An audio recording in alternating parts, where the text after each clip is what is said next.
easier.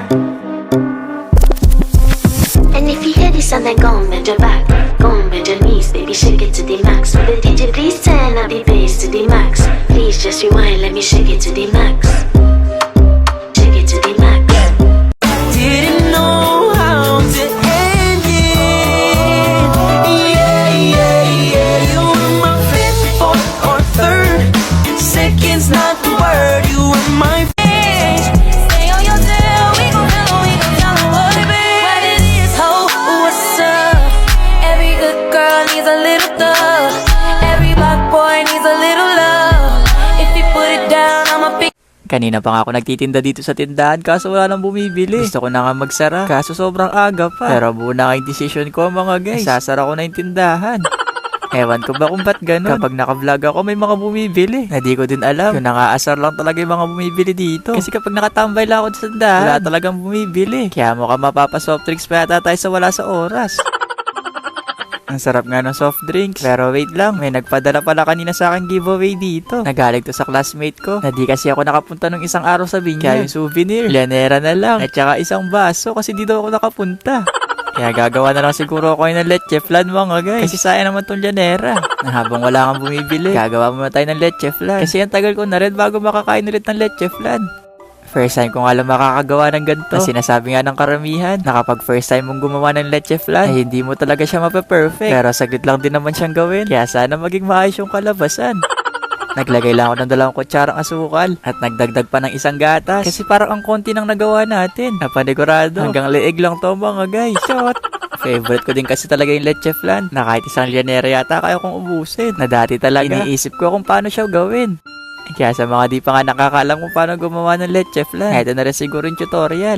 Na kailangan mo talagang tagalan sa pagmimekos-mekos. Naubusan na nga kami ng kalamansi. Kaya etong lemon na lang din yung nilagay ko. Na pagkatapos, mekos-mekos mo ulit yan insan. Na kailangan hindi mamuo yung gatas tsaka asukal. Pagkatapos, i-set aside muna natin to para makapagsimula na tayo makagawa ng leche flan. Hindi ko na din pala masyadong dinamihan yung asukal. Kasi para sa akin marami na to. Kaya kung gusto mo nga mas matamis, dagdagan mo lang siguro ng asukal. Napapainitin nga natin siya dito sa kalan na low heat. Nahihintayin natin hanggang maging caramelize yung asukal. Mabilis lang din naman siya. Kaya kailangan mahina lang din talaga yung apoy. Kasi mabilis lang din siya masunog. Lalo na manipis lang tong Llanera. Kaya na medyo nag-caramelize na nga asukal, pumasok na din ako sa loob para mapalamigan na. At masali na rin yung kaninang minekos-mekos natin. Na kung meron kang pangsala, mas maayos. Kasi para matanggal yung mga bubbles.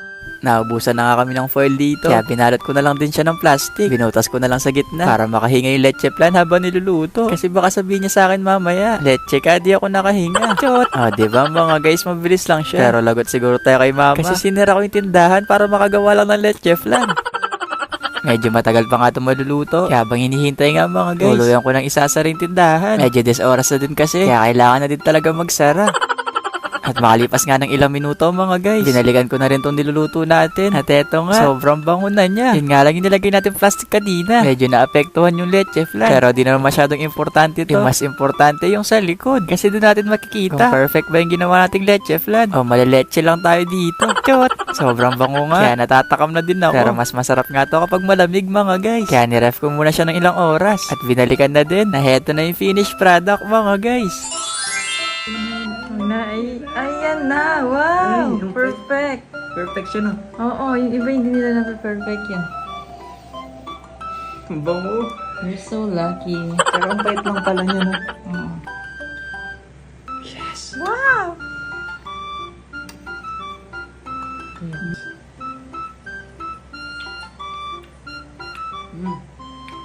Ano? Ang sarap. Medyo sunog lang na konti yung sugar. Pero Masunog siya? konti lang naman, yung dito lang. Ang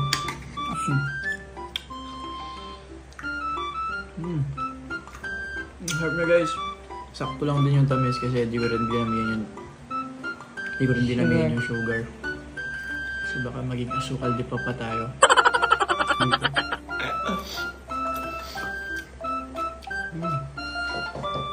Harap. Yun lang. Bye-bye! Mangyari ang mangyari, wala akong pake. Kung tayo talagang dalawa ang hanggang sa huli. Ang sa akin lang ay okay lang ganito. Everyday, everyday, everyday, every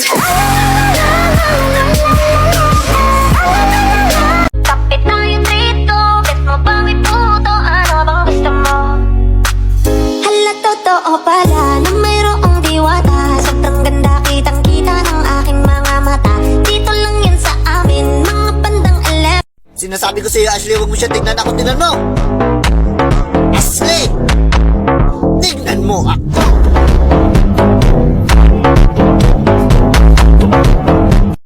Oh, mahal kita.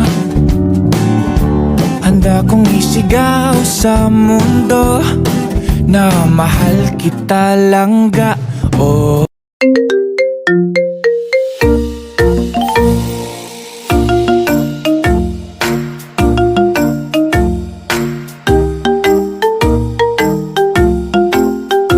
Pinipining may salamangka Iyot dyan malambig sensual buhay Ikaw ay tila sining sa museong di naluluma Pinipini kong ginto hanggang kaluluwa Gonna keep you like the night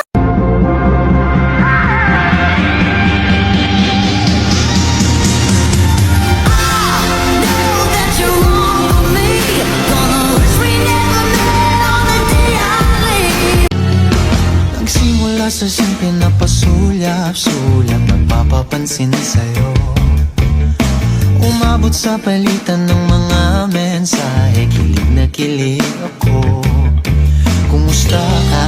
Ikaw na ba yung dinalangin ko? Handa kong gawin ang lahat Magkapiling ka lang Wala higit Nagsimula sa simple na pasulyap-sulyap Nagpapapansin sa'yo Umabot sa palitan ng mga mensahe Kilig na kilig ako Kumusta? Kain na? Hello, magandang umaga Ingat ka, pahinga Huwag kang masyadong magpupuyat pa In my head, I don't know what to think.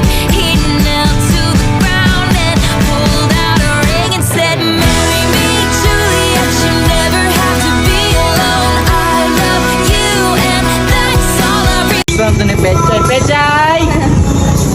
Pechay! Bakit ba?